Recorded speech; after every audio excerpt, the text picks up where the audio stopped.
बना दिया और लोगों से कहा, ये तुम्हारा और मूसा का रब है। इसने इस बछड़े को इस तरह बनाया था कि जब भी इसके अंदर से हवा गुजरती थी तो इसमें से एक आवाज आती थी जिससे लोगों को लगता था कि ये जिंदा है। यूं लोग इसकी पूजा करने लगे। जब हजरत हारून अलैहिस्सलाम ने ये देखा तो उन्होंने बनी इसराइल से कहा, ऐ लोगो, ये तुम्हारे लिए आजमाइश है और तुम्हारा रब बड़ा मेहरबान है, तो मेरी बात मानो। लेकिन बनी इसराइल ने इनकी बात नहीं मानी और कहा, हम तब तक इसकी पूजा करते रहेंगे जब तक मूसा हमारे पास वापस नहीं आ जाते।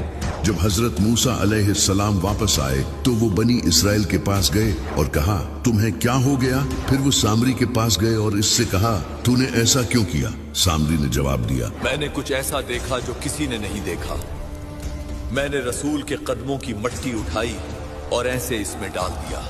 हजरत मूसा अलैहिस्सलाम ने इसे बद्दुआ दी और कहा, अब तू देख मैं तेरे रब के साथ क्या करता हूँ। मैं इसे जलाकर राख बना दूंगा और उसकी राख समंदर में फेंक दूंगा। फिर हजरत मूसा अलैहिस्सलाम ने ऐसा ही किया, इस बछड़े को आग लगा दी और जब वो जलकर राख हो गया तो इस राख को समंदर में फेंक दिया। इसके बाद अल्लाह की तरफ से हुक्म आया, अपने रब के सामने तौबा करो और अपने आप को इस जुर्म के बदले कत्ल करो। तो जिन लोगों ने जुर्म किया था वो सब कत्ल कर दिए गए। फिर अल्लाह ने बनी इसराइल को हुक्म दिया कि यरूशलेम जाओ और पीछे मत हटना, वरना तुम नुकसान में पड़ जाओगे। उस वक्त यरूशलेम पर अमालेकाइट्स का राज था जो लोगों पर जुल्म करते थे। लेकिन बनी इसराइल ने लड़ने की बजाय हजरत मूसा अलैहिस्सलाम से कहा, ए मूसा, ये लोग बहुत जालिम हैं, हम इनके रहते हुए कभी भी वहां नहीं जाएंगे।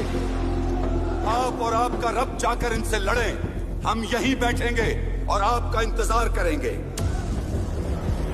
यानी उन्होंने हजरत मूसा अलैहिस्सलाम को ताना दिया और ये इसलिए था कि ये लोग कई सालों से फिरौन के अंडर गुलामी की जिंदगी गुजार रहे थे और बुज़दिल हो गए थे। अल्लाह को इनकी इस बात पर बहुत गुस्सा आया और उनसे कहा कि अब तुम लोग 40 साल तक यूं ही रेगिस्तान में भटकते रहोगे। फिर बनी इसराइल 40 साल तक रेगिस्तान में रहे ताकि इनके बुज़दिल लोग मर जाएं और नई नस्ल आए जो कि बहादुर हो। इन सालों में अल्लाह ने बनी इसराइल पर बड़ी रहमत बरसाई, हालांकि उन्होंने अल्लाह की नाफरमानी की थी। अल्लाह ने इनके लिए दरख्तों से मीठा शहद निकाला जो हर सुबह निकलता था और आसमां से परिंदे भेजे जाते थे जिन्हें वो लोग खाते थे। इसके अलावा जब भी इन्हें प्यास लगती तो हजरत मूसा अलैहिस्सलाम अपनी लाठी पत्थर पर मारते और इससे चश्मे फूट पड़ते। अल्लाह ने उन पर बादलों का साया रखा और सूरज की धूप से भी बचाया।